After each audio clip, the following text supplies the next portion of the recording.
à tous et bienvenue à toi petit elfe qui vient apprendre le montage que j'ai fait et que j'ai partagé dernièrement sur les réseaux sociaux et qui vous a beaucoup plu. Donc merci à vous pour tous vos gentils commentaires, que ce soit sur Instagram ou sur Facebook. Pour commencer ce collier, je vais donc faire un petit dégradé. Alors la pâte que j'utilise est de la pâte translucide, mais vous pouvez utiliser absolument n'importe quel type de pâte. Avoir quelques petits motifs à l'intérieur, ça peut être vraiment très joli. Pour réaliser les formes de demi-cercle, j'utilise des emporte-pièces. Je vais tout simplement venir coller mes bandes de pâte à mon emporte-pièce pour qu'elles épousent la forme de l'emporte-pièce et pour ainsi avoir des jolies formes qui vont toutes s'imbriquer les unes dans les autres. Donc je prends des petits, des grands, je fais bien attention à ce que tout aille correctement pour pouvoir ensuite avoir un montage harmonieux et qui ne me pose pas trop de soucis. Et non, je ne montrerai pas comment on fait la bande blanche que j'ai ajoutée puisque c'est quelque chose que j'ai appris en stage. Voilà ce que c'est censé donner au final. Alors évidemment j'ai repris la forme puisque je trouvais que ça ressemblait plus à un bonhomme qui sourit qu'à autre chose. J'ai donc ensuite passé tout ça au four et je vais passer à la semelle. Pour avoir un joli rendu puisque mes couleurs ont beaucoup foncé au four, j'ai utilisé une semelle totalement blanche pour avoir un petit peu plus de lumière à l'intérieur. Et j'ai ensuite évidemment texturé et refait cuire tout ça une seconde fois au four. On va maintenant passer au vif du sujet, c'est-à-dire le montage. Pour ça, vous n'aurez pas forcément besoin d'une Dremel, vous pouvez aussi prendre une perceuse à main, vous pouvez prendre une perceuse tout court avec des petites mèches. Moi j'utilise ma Dremel parce que c'est plus pratique. Et je vais tout simplement venir percer des trous là où je vois que les pièces vont se toucher et là où ça va faire joli aussi. Il faut aussi qu'au final la création rentre bien, qu'il y ait des points d'attache assez nombreux pour pouvoir tout simplement ne pas voir une pièce qui pendouille n'importe comment. Et on va donc venir percer des trous. Moi je perce des trous en nombre pair, c'est-à-dire 2 ou 4, voire même 6 ou 8 si vous avez des grandes pièces à assembler ensemble, pour pouvoir faire le montage en tissage que je vais vous apprendre juste après. Pour le montage en tissage, vous allez prendre du cordon ciré, tout simplement parce qu'on va avoir besoin de ces petits effets plastiques pour pouvoir lier tout ça. Vous allez voir, vous allez comprendre très vite. Je vais donc découper des morceaux d'environ, allez, on va dire 8-10 cm pour avoir assez de longueur et ne pas m'embêter parce que plus vous les prenez courts et plus c'est difficile à manipuler. Très important aussi, avoir un briquet ou un allume-feu pas loin de vous, tout simplement pour brûler les bouts et pouvoir avoir des bouts qui ne s'effilochent pas. Comme ça, ce sera aussi beaucoup plus simple pour monter la création. Je vais donc passer dans un trou, puis dans l'autre. Ça va vous faire, comme vous voyez, une petite barre qui paraît très bien. En fait, c'est exactement comme de la couture, hein. Si vous avez l'habitude d'en faire, c'est exactement la même chose. Je vais ensuite repasser dans le trou d'à côté. Et là, il ne me manquera plus qu'à aller dans le trou d'en face. Et voilà, j'aurai ma première couture. On fait juste bien attention à ce que ce ne soit pas trop serré. Tout simplement parce que si c'est trop serré, la création, elle va pas bouger correctement, ce sera pas naturel, ce sera pas joli. Je fais ensuite un double nœud, tout simple, vraiment. Et je vais évidemment couper les extrémités qui dépassent avant de passer à la chauffe de tout ça. Le cordon ciré va tout simplement s'amalgamer quand vous allez chauffer.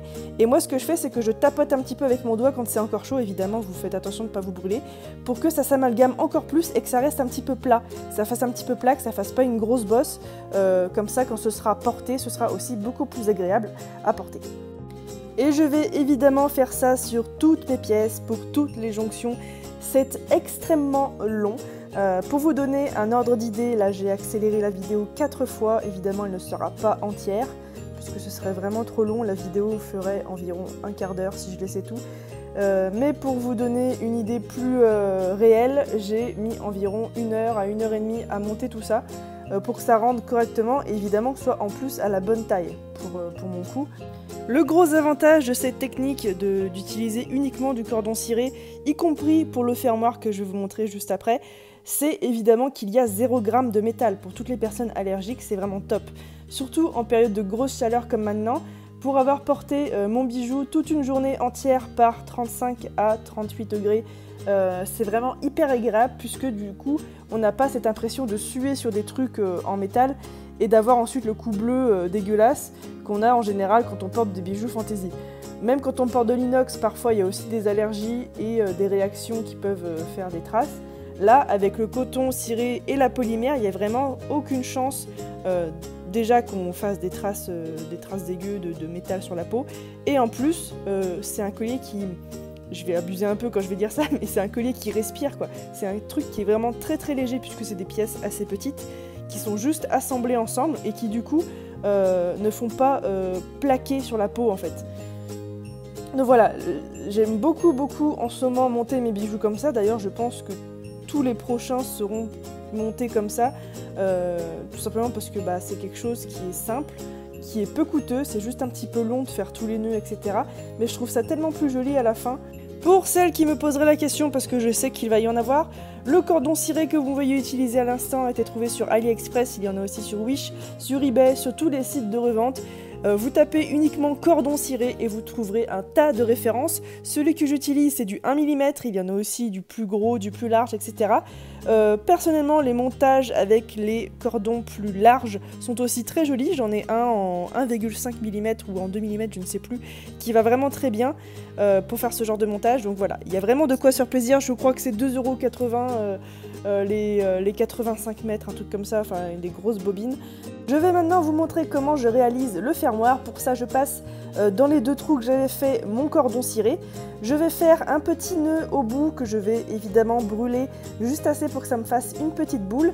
Et juste après cette petite boule, je vais refaire un nœud juste en dessous pour que ça fasse une espèce de boucle dans laquelle je vais pouvoir faire passer mon petit coquillage qui sera mon fermoir. Attention à ne pas faire la boucle trop large, il faut vraiment qu'elle soit légèrement plus petite que le fermoir que vous allez utiliser. Donc ici j'utilise l'une de mes pièces en pâte polymère, donc évidemment bien penser à faire une pièce supplémentaire pour pouvoir avoir un petit fermoir. Là vous voyez la taille est parfaite. Je vais ensuite percer des trous dans cette même pièce afin de faire passer mes fils. Je vais évidemment faire encore un tissage, donc peu importe le type de tissage. Et là je vais croiser les fils pour que ça fasse une espèce de bouton, ce qui rend pas mal. Et ensuite, je vais faire un nœud à l'arrière et voilà, on aura notre collier terminé. Voilà, j'espère que cette vidéo vous aura plu, j'espère qu'elle n'aura pas été trop longue. Elle est un petit peu plus longue que ce que je fais d'habitude, mais il y avait vraiment besoin de vous expliquer correctement et de ne pas tout passer en accéléré. N'hésitez pas à me dire dans les commentaires quel collier vous préférez, celui-ci ou celui qui vient juste après, le bleu. N'hésitez pas aussi à me montrer vos créations sur Facebook, sur Instagram, etc. en me notifiant dans vos publications à Libébule Créatrice ou la page Libébule que vous pouvez suivre. Et puis moi je vous dis à très bientôt. Merci encore aussi aux Utipeurs et particulièrement à la Fire Tipeuse qui va bientôt avoir droit à son contenu exclusif. Donc n'oubliez pas, si vous êtes Fire Tipeur, vous avez droit à des vidéos tutos exclusives que je ne réserverai qu'à vous. Et puis sur ce, moi je vous dis à la semaine prochaine pour d'autres tutoriels. Ciao!